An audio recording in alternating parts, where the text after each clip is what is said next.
Do do do do do do do do do do do do do do do do. Guys, like this little intro. We're gonna get some official music at some point.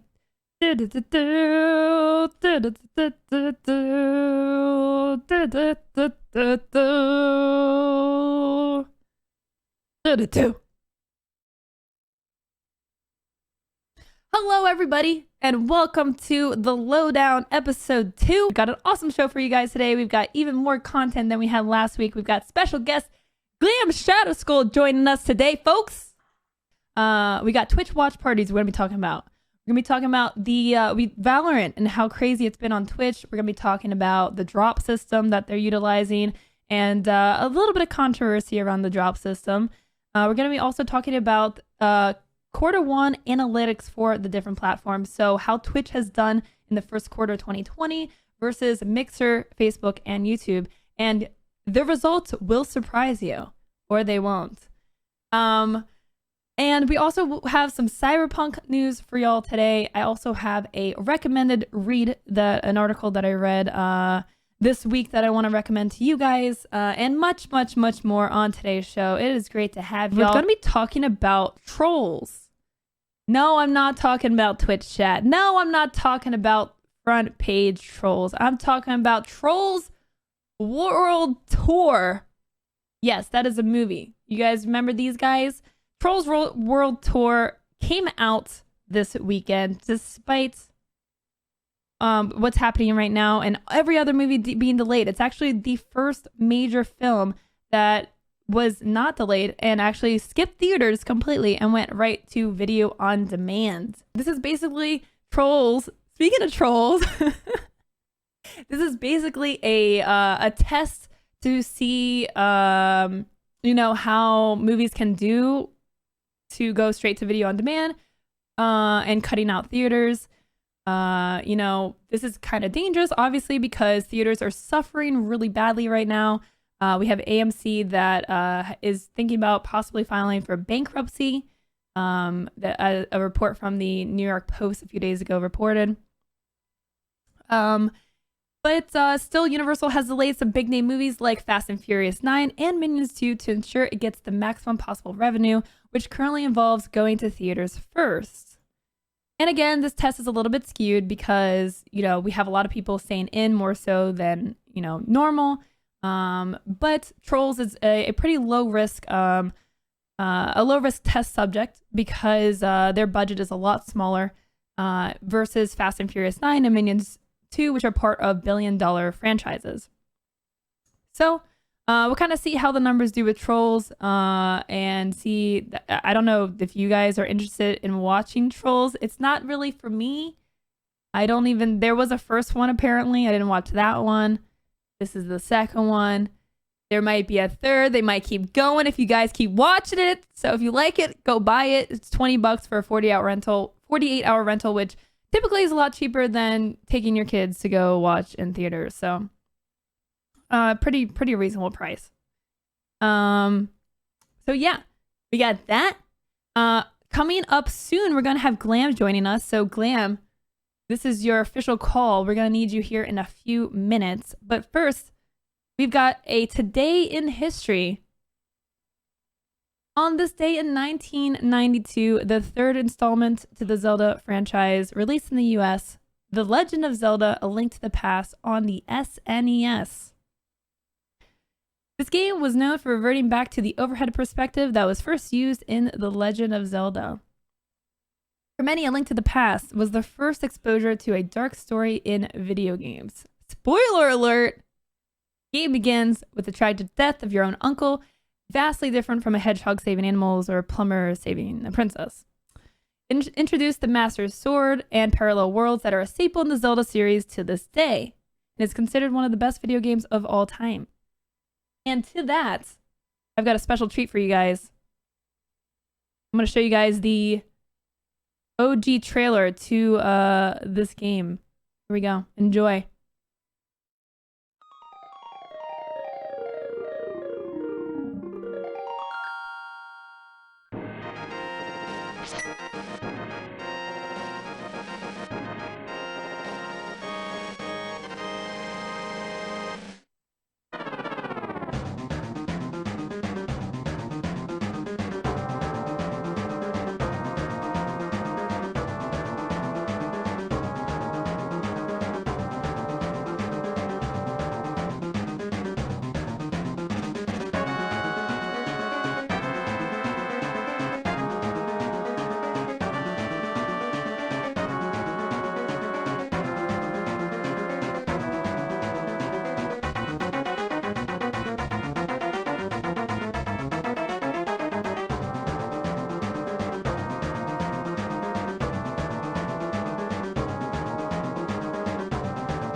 Oh man, that music really just gets you, doesn't it, chat?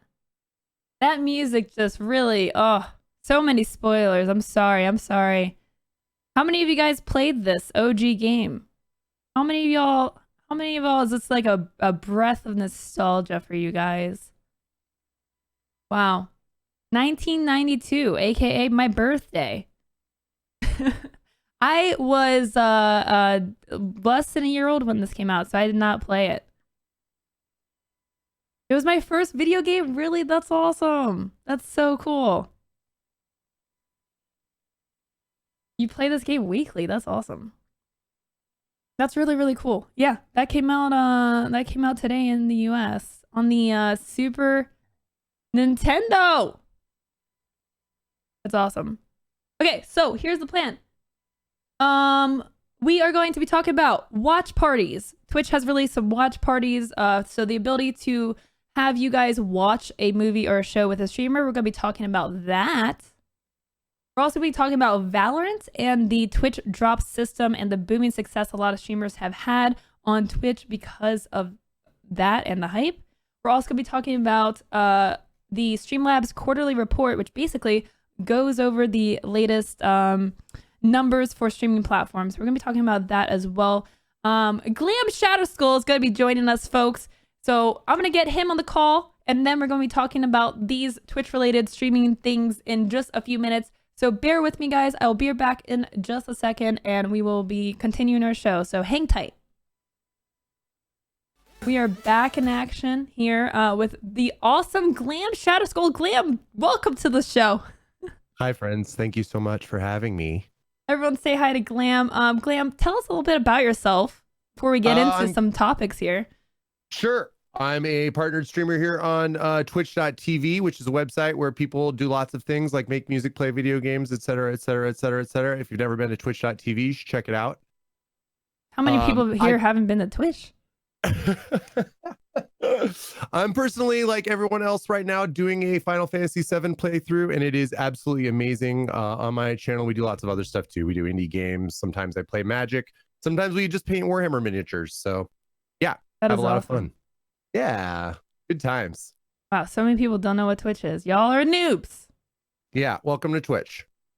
So we've got a lot to talk about. There's been a lot of things happening in the last week. A lot of really interesting stuff. First, we have watch parties that have just been rolled out to U.S. partners. This was initially tested back in October with a small group of creators, and it lacked a lot of features at first. You know, you didn't have your mic or webcam. You just had it on your screen and you just watched it with chat. But since then, they've actually added the ability for streamers to use webcam and audio. You basically go in the corner, like on top of chat, I think I saw a screenshot. You can also get subs and bits, which I guess wasn't a thing before that. Right now, it's only for US partners. You have to have a Prime membership as a partner doing it too, which is kind of interesting. Like, it's not just, if you watch, you have to have Prime membership, but you have to also, as a partner, be a member of Twitch Prime or Amazon Prime. Which, if you are a member of Amazon and Twitch Prime, you can actually sub to the channel for free with your Twitch Prime by clicking the sub button at the top of chat. You can actually sub to this channel for free with your Twitch Prime. Fun fact. And yeah, that's pretty much it. The plan is to roll out access to all the US creators over the course of the next few weeks, and hopefully, I guess, eventually to Europe. I don't know what the timeline for Europe is. I'm sure there's like a lot of legal stuff that has to be done that's a bit different than the US. Yeah, I haven't experimented with it all yet, but I did tune into one. The way it's implemented is actually kind of cool. When you join a stream, you get prompted like in an extension kind of thing to log in with your Amazon login, and then you can take part. So it basically just kind of confirms. It just basically confirms that you have a viewer have access to the stuff that you're watching. Yeah, and I think so they've kind of used this technology in the past when they've done the NFL streams. And I think they've done some show reveals on Twitch as well. Amazon has, where you've had to have like Amazon Prime or like log in and sync up with, you know, whatever, some type of like screening to make sure that you qualify to actually watch it. Gotcha. So. Yeah. like I said, I haven't utilized it yet, but I may in the future. I saw somebody in chat brought up how it could alienate some viewership, which obviously is the case if people don't have access to Amazon Prime Video. Yeah, I'm not sure how that actually works. Like, does it count towards your viewer count? Like, that would be kind of weird. Like, because I don't think it should count as like, it's like a special event, right? It's not like you're streaming. It's like completely different from what you normally do. It's the same thing as like sub only streams where like that shouldn't count towards like your average concurrent or whatever. Yeah, no, I agree. It's definitely like a subsect of the sub only stream kind of idea. But yeah, I don't know how I would utilize it effectively. I'm sure there is a way, but definitely would alienate people. And also, as Mutant Noodles is bringing up in the chat, people's region would probably matter as well. So I don't know if you've got global viewership, how that would affect them. Yeah, and like I said, I don't even know when European streamers are going to have access to using this. It's interesting. Like I like the idea a lot because like the thing with the watch parties is it's not meant to like, it's not one of those things that's going to grow your channel. It's not going to get you any new people really. Like it's kind of meant to be a way to connect with your community, which is done already elsewhere. Like people use other tools to do movie nights and watch parties and stuff like that. Netflix now has the ability to do I don't know what's called Netflix party, or it might even be called watch parties. I'm not even sure. Netflix has like that ability now too. So obviously this whole thing is being accelerated by what's happening with everyone being in lockdown. But it's a really cool feature. Like it's definitely something that I think a lot of people are going to enjoy, like being able to easily watch movies and shows with your streamer and your community. Right. I mean, it's definitely, Twitch seeing things that, streamers do to connect with their communities, like having watch parties have been things that streamers have, incorporated into their community incentives for a long time, even going through as having it be like Patreon tier kind of level access kind of stuff. So I think essentially what you see here is Twitch just taking what they see is already popular and building it into their platform so that they can monopolize on it as well. Yeah, I'm looking at the list of like shows that they've started with. SpongeBob SquarePants, okay, done, sold. SpongeBob Saturday morning cartoons, let's do it. I'm definitely sold. They've got a mix of movies and TV shows, so it's not just like the shows that they themselves have made. It's actually just stuff that they have on the platform. It's not everything. They have like a Captain America movie. They have The Expanse, The Boys, obviously The Amazing Race. Mr. Robot, so that's awesome. Mission Impossible. So they've got some pretty good titles here. I'm looking at the list right now. Can you share the link to that? Because I actually haven't used it. Yeah, this was on their blog, and they just kind of threw out this initial list. It's a good start. It's about like this list is like 3 pages, so it's pretty cool. Wow. Yeah, cool. Yeah, a lot of stuff. But yeah, I don't know. Like, I feel bad for European streamers because they're like, "What about us?" And it's like, I don't know. I don't know when that's gonna happen. But yeah, so watch parties. If you're a US partner, feel free to try it out. I don't know because I definitely want to do it at some point, but I don't know when I want to try it out. Because Farscape's on here. Let's go. Wait, what's on there? Farscape. I've never actually heard of that. There's a lot I haven't seen. It's an old science fiction TV show that was murdered before its time, but it's excellent. Is it as good as what is it, Firefly? I think so. I mean, it did. I think Farscape had 4 seasons and Firefly had the sad one, right? So it's got a little bit more time to flesh out its characters. I like Farscape a lot. But yeah, I would say it's on par with Firefly. Yeah, for sure. I am going to I'm about to get yelled at from chat. I have actually never seen Firefly either. I'm sorry. It's on my list, chat. It's on my list to watch. It's gonna happen. I'm sorry. There's a lot I haven't seen. I'm gonna get canceled. You should definitely watch both. I'm sorry. Don't yell at me, chat. Maybe we'll do. Is it on this list? I don't think it's on this list. But if it was, you could have a watch party about it. Okay, but Flavor of Love is on this list. Flavor of Love is on this. So is Brittany Runs a Marathon. Uh, Sex in the City. The Expanse is on here. I'm not surprised by that. That's Yeah, cool. I'm working my way through that one. There's Vikings some is on here, animes. which is cool. There's a couple animes chat for the weebs in chat. After the Rain. Inuyashika, Last Hero. There's a couple. But not the live action Street Fighter. Sad face. But yeah, they got a pretty good starting point. So yeah, curious to see how that works out. Season 4 Expanse watch party. Oh, that's smart. Yeah, I'm actually still in season 1 of the Expanse. Still working my way through that. Season 1's my favorite. Yeah. All right. So next up, we're gonna be talking about Valorant, which I know a lot of you guys are probably trying to get the Valorant drops right now. So Valorant has taken Twitch by storm. It is still in closed beta, and yet has seen record-breaking days on Twitch. Oh, go ahead. No, just saying absolute insanity. Yeah, it really is. According to Twitch, the game broke the single-day hours watch record in a single game category with 34 million hours watched. Meanwhile, the game had a peak concurrent viewer total of 1.7 million, which is second only to the 2019 League of Legends World Championship. And that was a few days ago. That was back on the 8th. So I'm sure it's actually broken even more records by then. Are you playing Valorant? Are you in on this craze? I am not. I've been paying attention to what's been going on with it, but I haven't taken the time to like sit in a stream for an extended amount of time to try and get a beta key.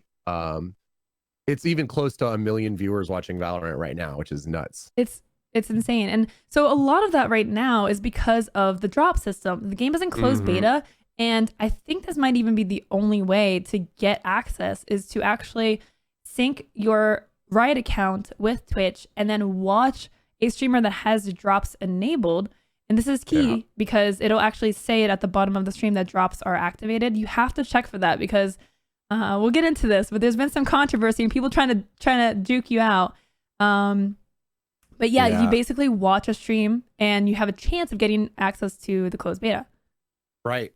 Yeah, it's pretty crazy. I mean, it's definitely the biggest fervor I've seen behind a drop program. I've taken part in a few games that have drop programs like Warframe and Elder Scrolls Online. But this is by far and large, I think, the wildest one. You know, drops can be a crazy animal on Twitch, and the way that they've gone about basically limiting access behind watching a stream is definitely a way to get really, really big numbers happening on Twitch. What it does for them in the long run will be very interesting as well. So yeah, we've seen Summit and other streamers with 200,000 plus viewers, and it's interesting because people are trying to watch multiple streams at the same time. They're making multiple accounts, and like none of these things actually work. Like it's been pointed out, like it's just random. Like it doesn't increase your chance. It doesn't count for extra. Like you just have to watch one stream with one account and hope that you get it.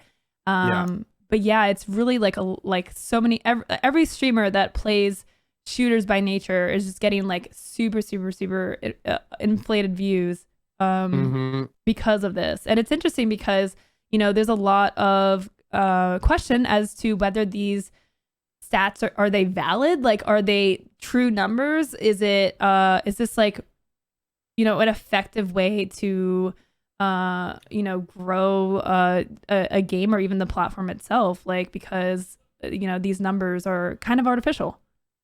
Yeah, no, I totally agree. They're definitely obviously inflated. You even have people, you know, offline streaming reruns, and you know, drops are enabled on rerun streams right now. So oh wow, you don't even necessarily have live people, you know, providing the content where people are getting the keys. But just like any drop program on the platform, I think it really, really matters what you want out of the activation, right? So what they're doing here is obviously this is just a big hype boost, right? So it's the launch of the game. They just want 1 billion eyes on it, and you know, as many people there at the start. Will that be represented in the long run? Will these numbers represent the actual success the game will have, or the actual, you know, how good the game may actually be? No, not at all. Yeah. As some people in chat are pointing out. But you know, people want to check it out for sure. Yeah, and it's different from other drop systems that I've seen, like, Tarkov and Warframe and I think ESO, like they've all done drops, but it's been for things, stuff, loot, not Stuff. for access. And I think that's Right. really pivotal because, this game is not even out yet. This is not even access to like the main game. Like this is a Right. closed beta. And people are going Yes. crazy for access. And I think that's why it's actually worth this because it's not something that people have access to. People are clamoring to get access. Right. Yeah, yeah, yeah. They've and in all the drop programs I've dealt with, you kind of talk about two major factors, and that being like the weight of the thing that is being dropped, as well as who has access, right? The reach of the campaign. So this has a limited reach, right? There's only, I think only a few people got, or not anyone streaming Valorant got the ability to drop, right? It was closed to No, a I'm not even certain sure how they few. determine who got access. But yeah, not everyone streaming has access to like giving drops.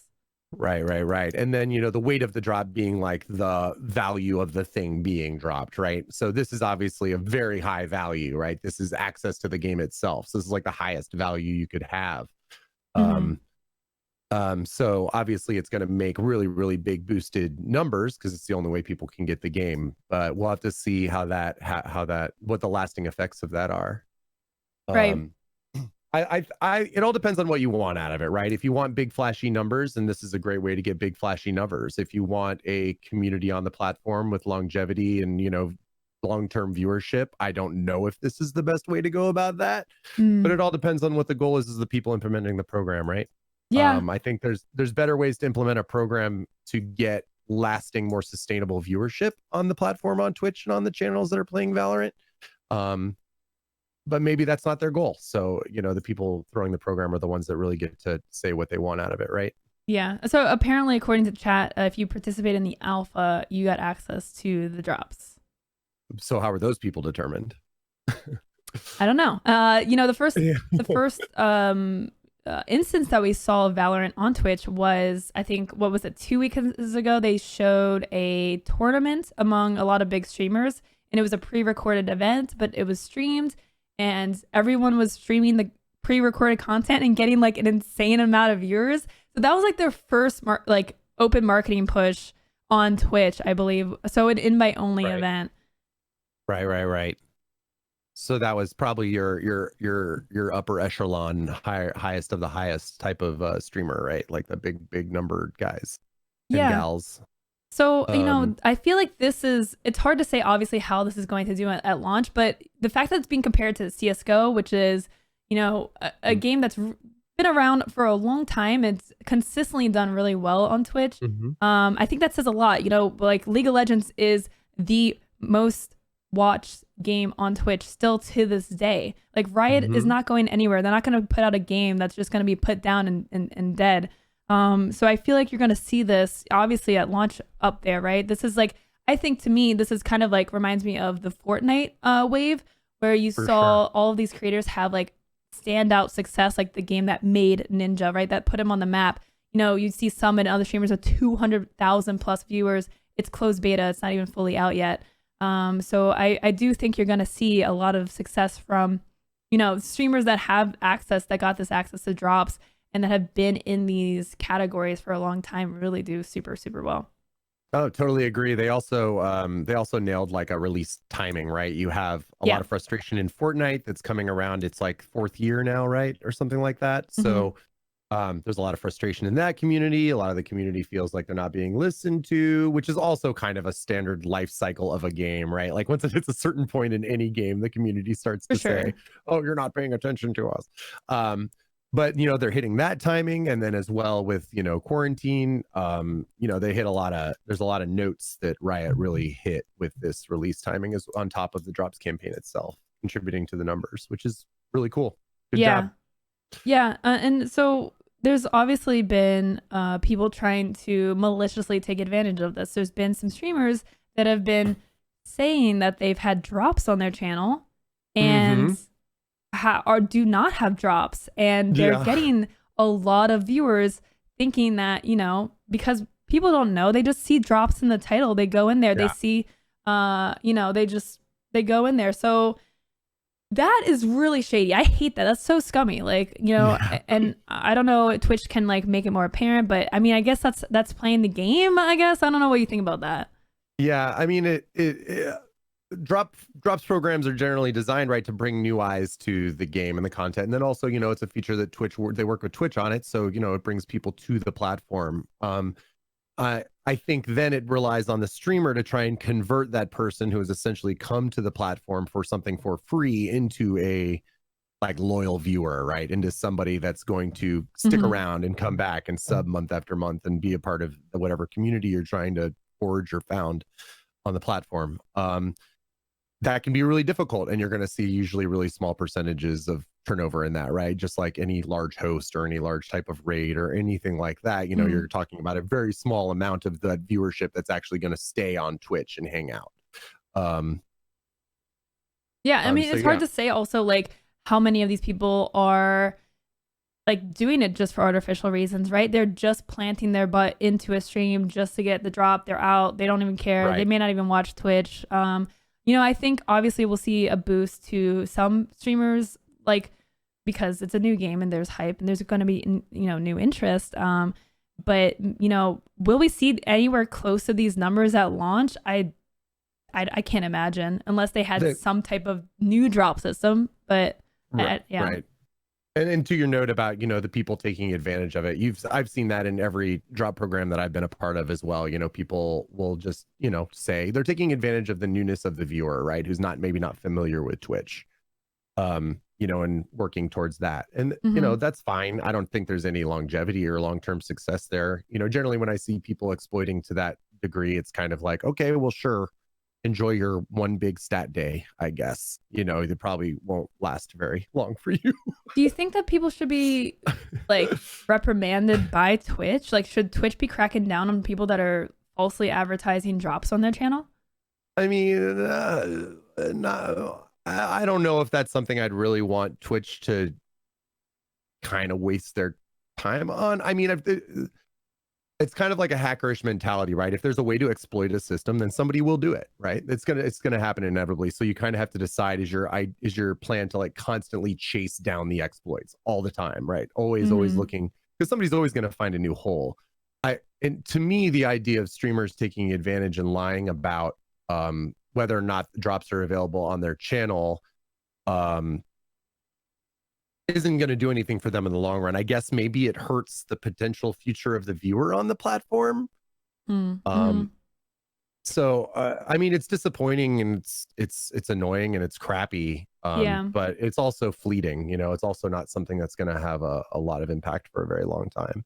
Yeah, I feel like this isn't something that Twitch needs to like go and watch and ban people for, but I feel like if you're an ambassador, if you're being like promoted by Twitch, right? Like you're kind of like a big name like that gets promoted and maybe paid by Twitch, that maybe there should be some type of some type of punishment even behind the scenes or something. Like I just feel like lifting up people that are cheating in more ways than one, they shouldn't be promoted by Twitch when there's plenty of awesome people around. No, I can agree with that. I mean, I get, it's hard to hold Twitch's feet to the fire on stuff like that. Yeah, even stuff we've seen in the past with like really crap behavior on the platform, usually gets not the harshest of repercussions. Yeah. But yeah, so we'll see how Valorant does. I don't know if they're slated to come out this summer, right? I believe this game comes out this summer. I think that's the last that I heard. So we'll see how it does on launch and how. I mean, the thing is with the drop system, like this is something that companies are now like. I feel like this is an instance where drops actually become a valid way of marketing, and companies and devs will actually put an effort into figuring out how to make drops work. I think that'll be a big thing to watch for, is the copycats on this, marketing people at games grabbing on to follow this trend will definitely happen. And it'll be interesting to see how it's utilized. It'll for sure go down. I mean, the success of this has been too huge. I mean, success, right? In quotes, because we don't really know what their goal is. I mean, touting record-breaking days on Twitch, you know, like Sure. getting hype. It's all about hype, right? It's all about hype building. Sure. I think like to anyone's you know, scale, this is definitely successful. Sure, but but we've seen games do big marketing pushes on Twitch before that then, you know, the next week have no player base and no one's streaming them, right? So, you know, like I said, it kind of depends on what their goal is. We'll see how the game actually plays out and how it's actually received. You know, you've seen a lot of big streamers going, you know, like, this is my new game. You know, this is the one. It's easy to say that when you're getting like 3 times your normal viewership. Yeah, it's also become a meme practically, where people, you know, are like, oh, I can't wait to be an esports pro in Valorant, you know. So we'll see. I don't know. I believe in I've always been a proponent in the drop programs I've participated in that they be directory wide, that everybody in the community that's playing the game or contributing content to the community should have access to them. I don't really like the idea of closed drop programs. It turns into a kind of rich get richer kind of system, which is harmful to the community of the game overall. And in the long term, you're, you know, why wouldn't you want more eyes to take care of the smaller streams as well? It doesn't really make a lot of sense. So yeah, I would say that's my only criticism too, is the way they did it, right? Like, it's only certain people. That leads to so much confusion also for the viewers. Like, again, we have the whole thing with people like just writing drops in their title, and now you have to go into the stream and look to see if you're getting drops. Like, yeah, I think an open drop system is the fairest way to do it. And like, why wouldn't you want every streamer to, you know, be a part of that program and want to play your game and help their communities out? You know what I mean? Right. Yeah. I mean, there's a million people down there, you know, with the 0 to 10 viewers that, you know, could be being, you know, get some support from it. Be that what it may. Yeah, I don't know. It's weird. It can make it frustrating though, for I'm sure a lot of people in the you know, that aren't in the 4, 5, 6 digit, you know, viewer streams though, you know, that they, you know, it's kind of like, why even play your game at some point. For sure. So we got some more Twitch related stuff to talk about. Really interesting stuff. Streamlabs in conjunction with Stream Hatchet have released their quarterly report, which basically breaks down every platform and compares hours watched, hours streamed. And let me tell you, there's some really interesting stuff that has come out of this. A couple notable facts about this report, which if the mods can post a link in chat. Twitch passed 3 billion hours watched. Billion hours watched. Who's got a calc.exe open? How many years is that? CCV on YouTube Gaming Live went up by 15.5% in the last quarter. Facebook Gaming saw triple the hours watched.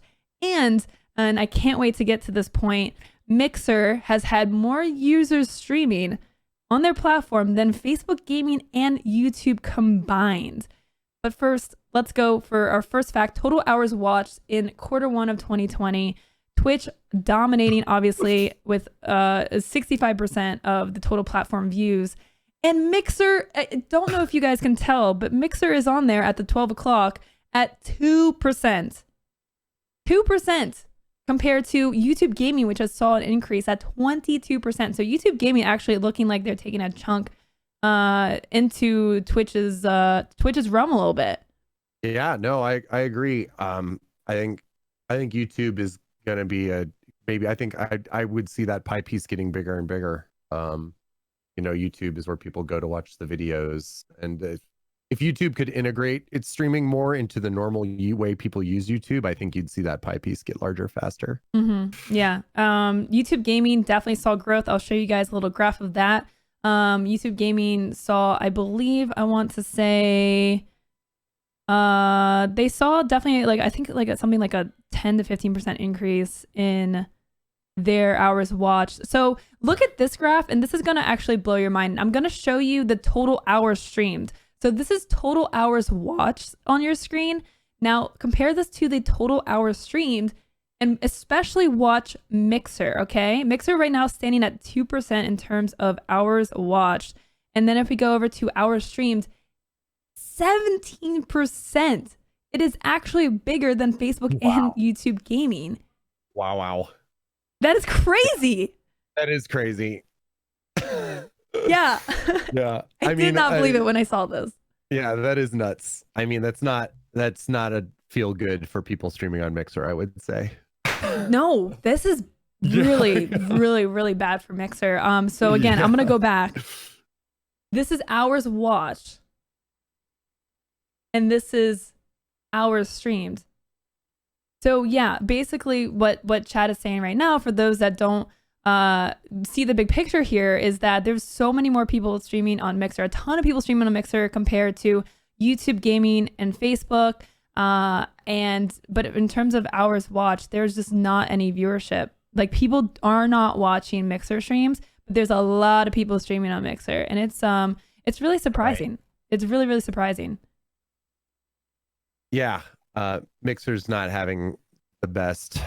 The big acquisitions don't seem to have been paying off for them, right? The big pickups they made with Ninjas and Shrouds. These numbers kind of continue. I think you'll see those contracts end, and then those streamers come back to places where they can make more money, be that Twitch or YouTube, right?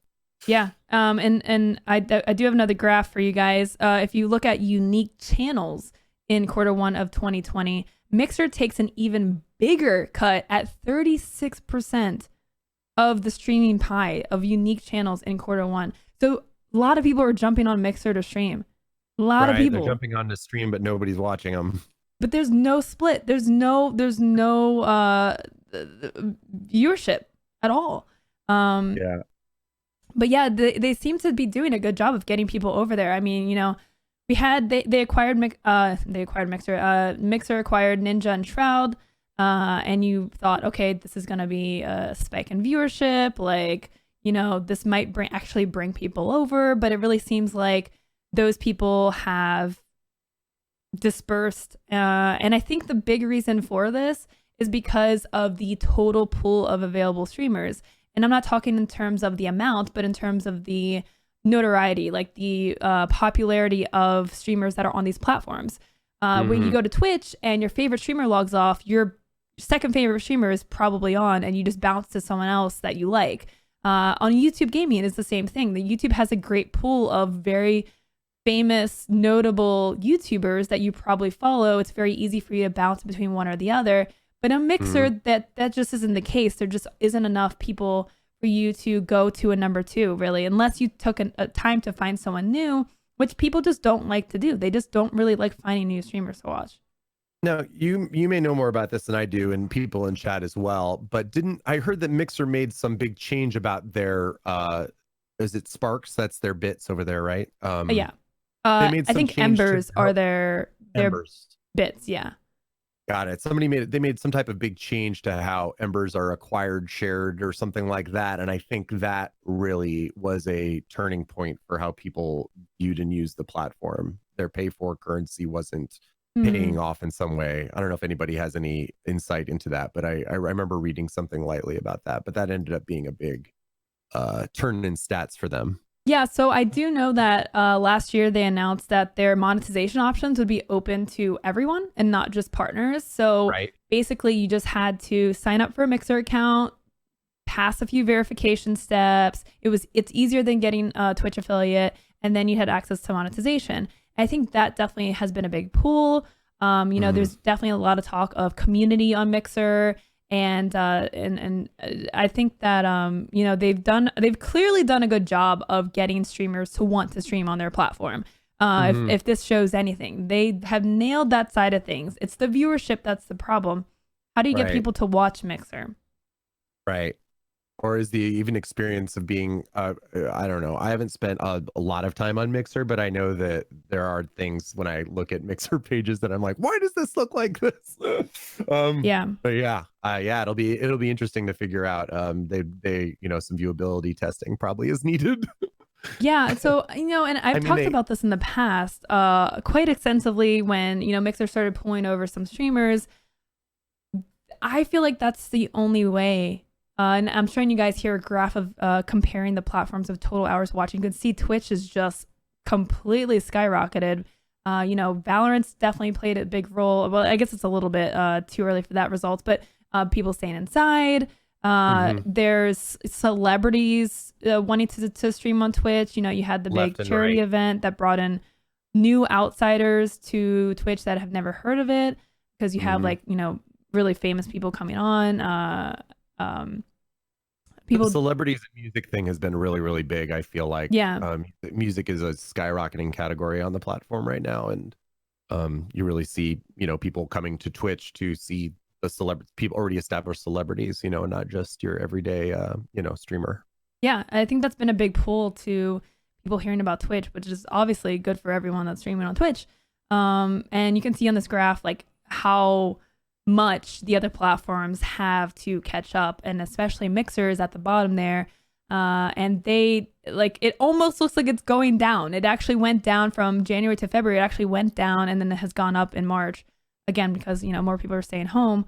My opinion is like, if Mixer wants to actually grow, they have to keep bringing other streamers. That's the only way they're going to pull viewers. I just don't see how you can convince a viewer to watch. They need people that they can bounce around that they already like. Right. I mean, in my brain, it has to be something with the platform itself. They undeniably have talent, right? You know, people like King Gathalion and your Shrouds, and, you know, there are excellent streamers and very talented gamers, you know, and great content creators. And, you know, the talent is there on the platform, but why aren't people watching is a bigger question and hurdle for Mixer, I think. I just think they need more talent. I think they need more. Like, maybe they do.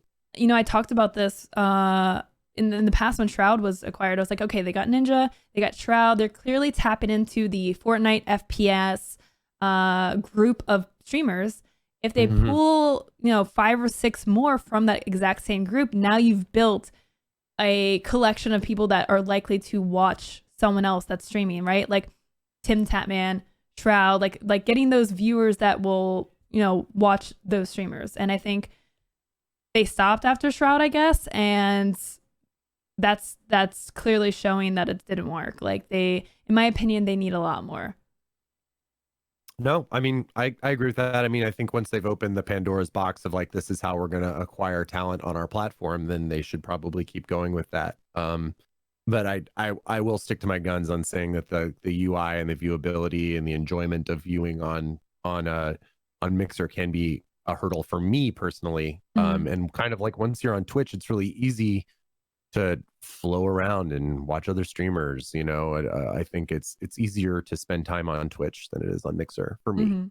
Yeah. So another angle to think about, and this will kind of explain why YouTube has actually seen a surge, is because YouTube has acquired streaming rights to a lot of esports events. I believe they've acquired like all of Blizzard's esports and a couple of other ones. I think like League. There's a couple of big name tournaments that YouTube has acquired exclusive streaming rights that aren't going to be on Twitch anymore. And that esports is massive. Like, if you don't see that now, I don't know when you will, because literally you have like ESPN and other networks covering esports at a time where, you know, no other sports are available. Saturday Night Live mentioned Twitch by name, which is really interesting. So I think like the value of like online and live content creation is finally being realized, and esports is a huge chunk of that. And YouTube picking up a bunch of those tournaments exclusively has clearly shown that it's helping take a chunk out of Twitch's viewership, I think. No, I agree with that. I was really interested in the Raven said in chat about how focusing on mid-volume streamers rather than just spending a bunch of money on the big players might be a more valuable strategy as well. Which is actually a gateway into a larger conversation about how companies view where they should spend their money on streamers. But yeah, I think like sustainable smaller people is probably better than trying to spend a lot of money on the big ones. Yeah, for sure. But yeah, I think like just like the stat of like hours watched to hours streamed really just blows my freaking mind. It's nuts. Crazy. I mean, it's a really sad stat to see. I mean, if I were a Mixer streamer, that would be a big feels bad for me. Yeah. And I'd be asking Microsoft and Mixer what they're gonna do to help with that. For sure. Yeah. I mean, especially when you see people, you know, them buying out larger streamers as well has shown that it's not the streamer, right? It is also the platform. right? If somebody can have X viewership on one platform and then Y on another, you know, then the platform obviously comes into play. So if I were a Mixer streamer, I'd be wanting answers from Microsoft on how they can make the site better. Yeah, no, for sure. And honestly, I would like be trying to put my eggs in other baskets. Like I would look to YouTube. I would look up just like a YouTube channel where you can offload your content onto there and try to build that up and like make sure people are following you on Twitter, because it to me, like this if I was a streamer on Mixer, I would be really scared to see this. Like I wouldn't jump ship right away, but I would be very, very concerned because if Mixer doesn't do anything, it is going to die. It's just like that's all there is to it. Like it can't sustain at this level. It needs to do some type of pool to get more viewership.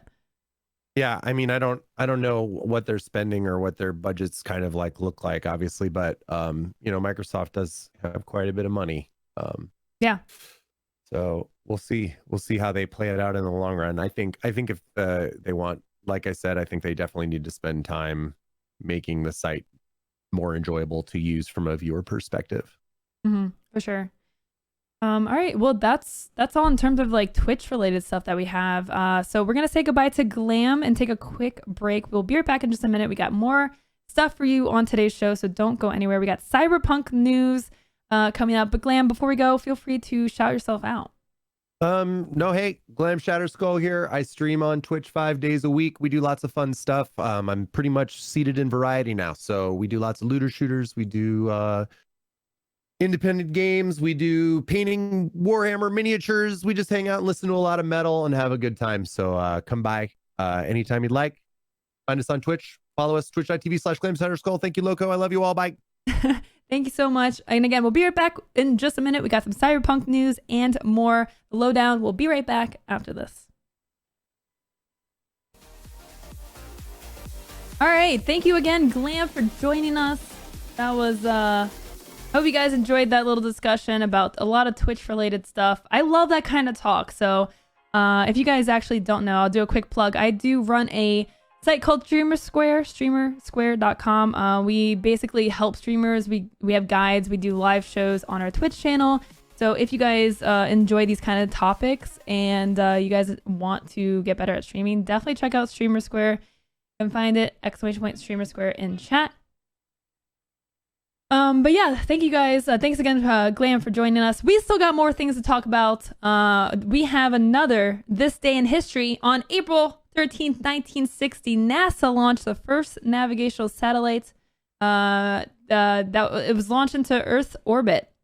U.S. Navy launched the NavSat, or Transit Satellite System, days after the Sputnik launch. Two physicists at Johns Hopkins University discussed signals that could be emanated from satellites.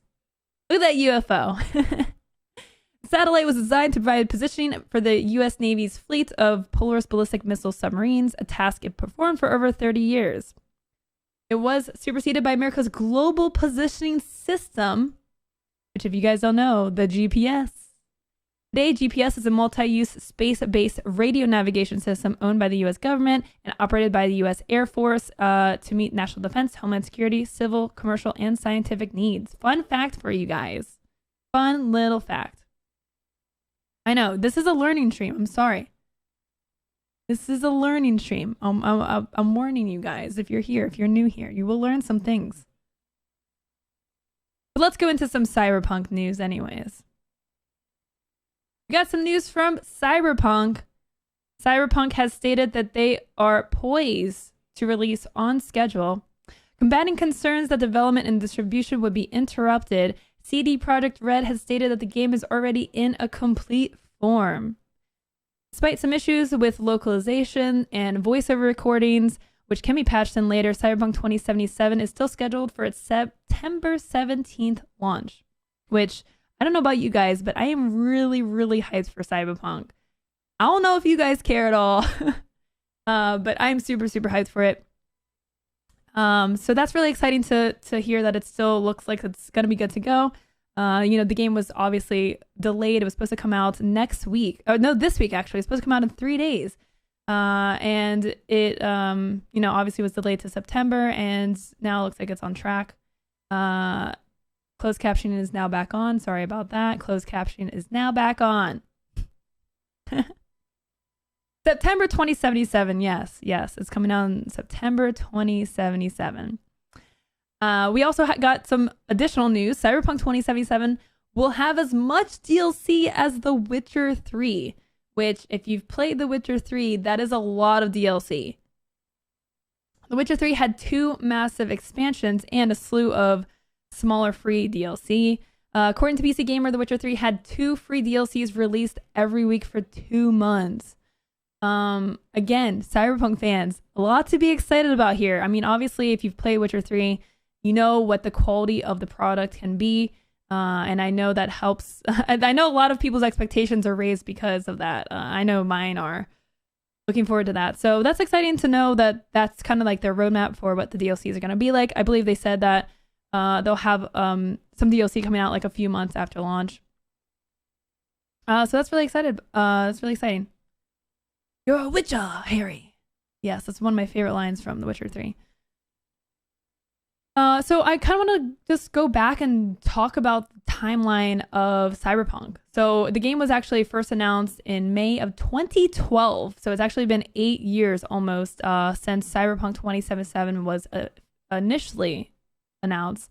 The first teaser trailer dropped in January 2013 and went on to be nominated for a Golden Trailer Award. News was slow until E3 2018, where they released a second trailer. At E3 2019 last year, a third trailer and gameplay was revealed with a memorable appearance by Keanu Reeves, the "You're Breathtaking" meme. The release date was revealed to be April 16th, 2020. In January of this year, the date was pushed back to September 17th. And last week, which I just said, the developer confirmed that they don't expect any delay further. So I kind of want to show you guys something pretty cool here. I did not realize Cyberpunk was first announced back in 2012. I actually had no idea. That fact came to me by surprise. That trailer was breathtaking. It really was. 2012, I know. I am going to show you guys the teaser trailer that was released in 2013 that was nominated for a Golden Trailer Award. I'm actually going to show you guys this if you don't remember it or haven't seen it before. Let's take a look.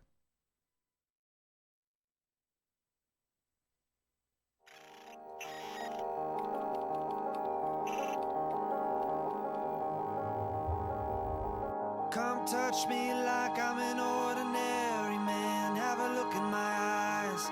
Underneath my skin there is a violence. It's got a gun in its hands. Ready to make sense of anyone, anything, anyone, anything, anyone, anything, anyone, anything, anyone, anything. Black holes living in the side of your face. Razor wire spinning around, you're around, you're around, you're around, you're around, you're around, you're around, you're around, you're around, you're around. Bullets are the beauty of the blistering skies. Bullets are the beauty and I don't know why. Bullets are the beauty of the blistering skies. Bullets are the beauty and I don't know why.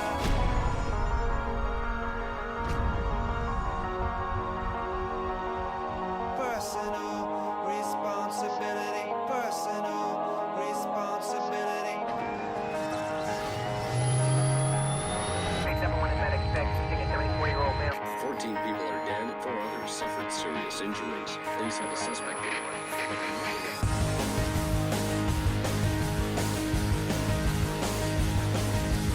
Personal responsibility. Personal responsibility. Personal responsibility. Personal responsibility.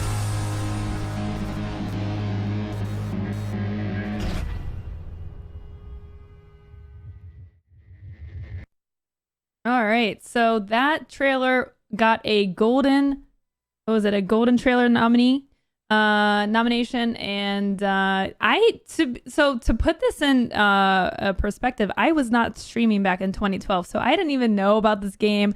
I didn't even know about, like, I was in college, like this was before I started streaming, so I definitely had not seen this trailer before showing it with you guys. So yeah, it's pretty cool. But yeah, so we are now just a few months away, finally, from Cyberpunk 2077, and I'm hoping it is everyone's dream come true.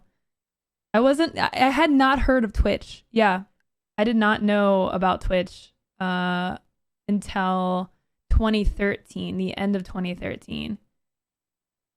So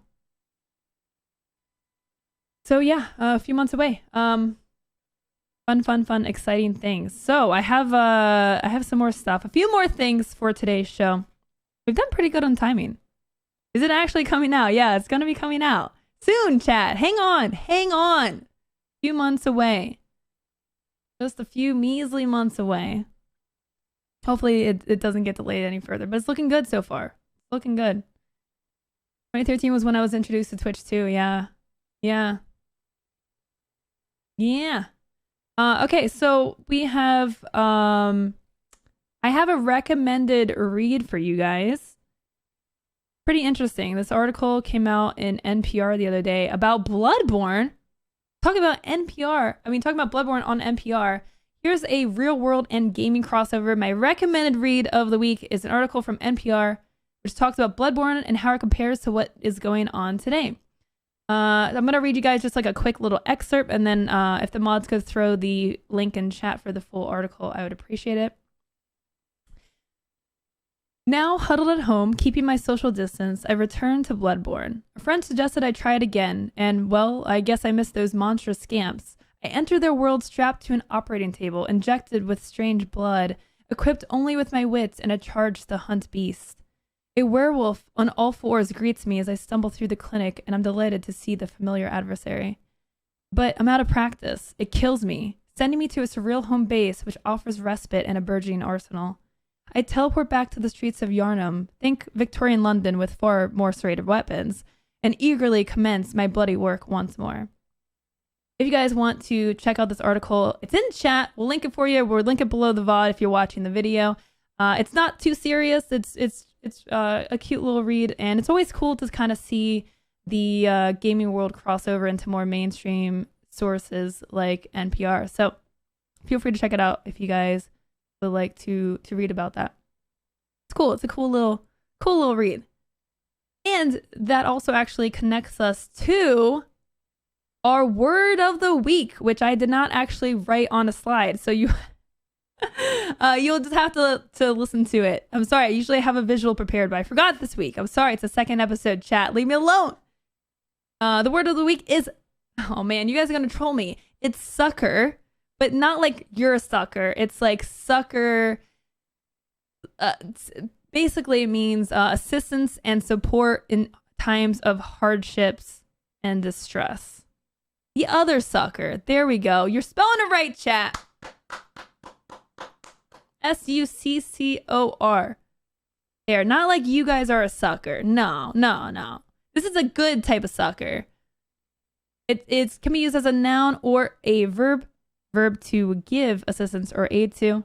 And if you read that article that I just linked, you will find familiarity with this word. So my challenge for you for today's word of the day is try to use this word in a sentence. Not soccer. This is like a bad game of telephone. Not soccer, chat. Sucker.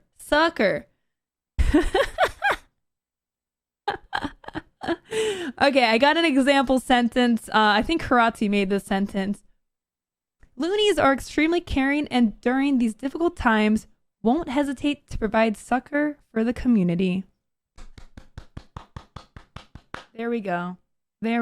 Nice job. Beautiful sentence. Really brought a tear to my eye. You guys are all suckers. So yeah, that is our word of the day. It's technically our word of the week because we do the show once a week on Mondays. So if you guys are new here, you should come back. We still got more stuff to talk about. Don't worry. A few more things to talk about. Okay. If you guys are enjoying the show, though, I will remind you to follow the channel if you guys want to know when I go live. I do this exact show on Mondays, but I stream like every day during the week, and we talk about like this type of stuff basically, but it's just more like a free form, like we just kind of do just chatting. But yeah, so we do the Lowdown on Mondays. It's more structured, more formal, And then the rest of the week, we just like chit chat about random crap and gaming news. And we watched movie trailers and stuff like that. So if you're enjoying the show, feel free to follow. I'd love to see you guys here. I stream again at 11 a.m. Eastern time, Monday through Friday, and sometimes on the weekends. Schedule's quite crazy right now, but I usually start at 11 a.m. Eastern. Okay, so we have another Today in History. Tiger Woods became the youngest and first non-white golfer to win the Masters tournament. This was April 13th, 1997, aka I was 5 years old when this happened. The 1997 Masters tournament was the 61st tournament and was held in Augusta, Georgia. Tiger Woods won 12 strokes ahead of the runner-up Tom Kite. Woods' victory set television ratings records for golf. The final round broadcast on Sunday was seen by an estimated 44 million viewers in the U.S. So yeah, this is pretty fun fact. Fun fact, Today in History. Did you know? Now you have 3 Today in Histories that you can go and... How you pronounce... Is it Augusta? I don't know. Chat, this is like the second time I've ever done the show. I don't prepare. I don't practice. Augusta? This is not what I said? Augusta. On this day in history... It's not August. Dang it. I ruined my joke. On this, dang it, chat.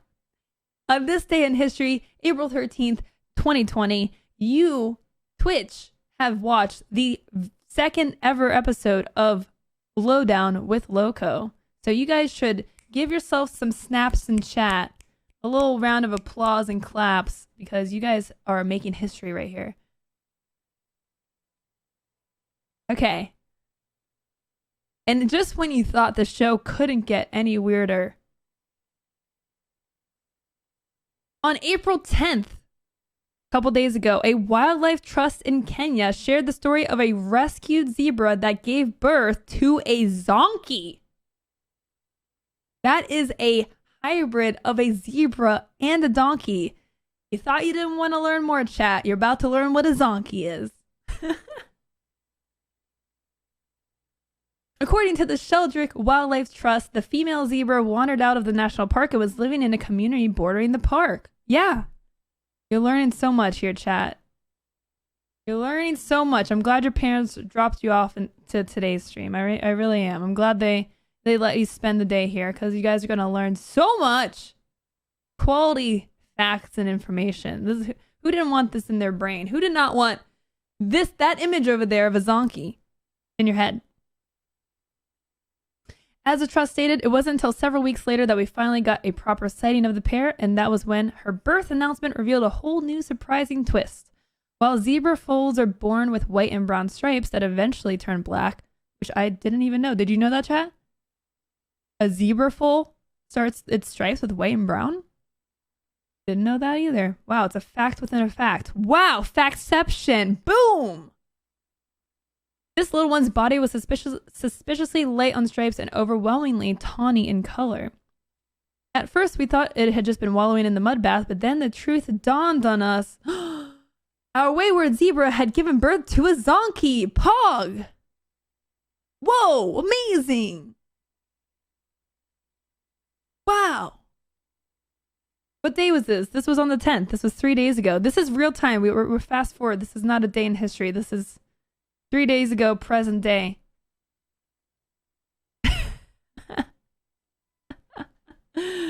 A zonkey is a highly unusual hybrid between a zebra and a donkey.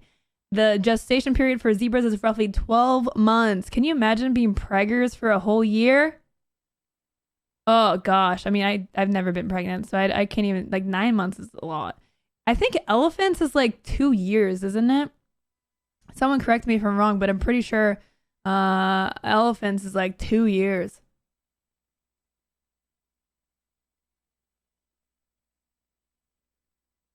That would be insane. I don't think I could do it.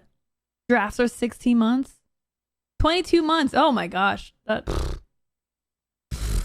to sound like a donkey, but jeez. Anyways, so you never thought that donkeys and zebras could combine and create the beautiful Zonkey. You are wrong, and you have learned today. Okay. We got one more thing. We've got our clip of the week. Pew, pew, pew, pew, pew, pew, pew, pew. I swear, I will have special effects at some point. This is the second time I've done this show, so I will have some special effects at some point, but this is all you get right now. So our clip of the week. Now, this is a magic trick. This is a magic trick, 100% not planned. I need to pull it up before it autoplays. Okay, there we go. This was clipped by Souls at Zero. So Souls at Zero, you get candy. Congratulations. Thank you very much for submitting the clip of the week. It is called Perfectly Timed Green Screen. And you will see why as I am playing Mountain Blade 2 Bannerlord, and I guess I turned around to lift up the green screen, and let me just go over here and show you guys. Play Mountain Blade 2 Bannerlord. I went to pull up the green screen. This is the loading screen, and I'm gonna have to play this a few times. Okay, let me get the green screen. Whoa! What just happened? What the heck just happened, Chad? Did you just see that? That was not planned. I'm gonna show you guys again. I know that was Pog. That was very Pog. I'm gonna show you again. Ready? The game and my green screen loaded at the same time. Hey, let me get the green screen. What just happened? I have no idea. I have no idea. I just turned around to lift up the green screen.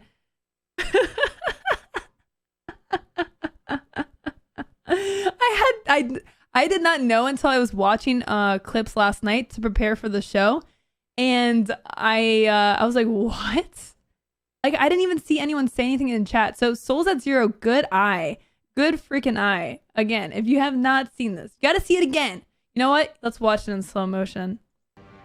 Let's watch it in slow motion because it's way more fun to watch things in slow motion. I gotta like fast forward though, otherwise it's gonna take forever. But I do like when I talk in slow motion. Okay, let me get the green screen.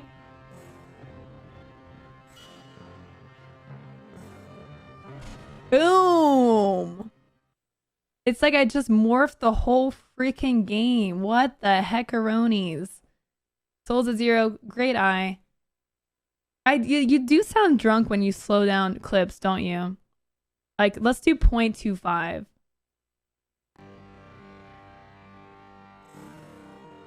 Okay, let me get the green screen.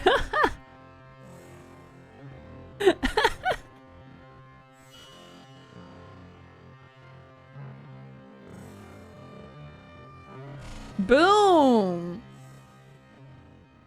I'm magical. But yeah, that is our clip of the week. Big thanks to Souls. Let me go back to the desk. Okay, so that was our clip of the week, and that is the end of the lowdown. So if you guys enjoyed the show, let me know what you guys think. Did you guys like that? Second episode ever. Thank you guys for watching the lowdown with Lowco. I hope you guys enjoyed our second episode, and let me know in the comments below what your thoughts are. Thanks for watching. This has been the lowdown.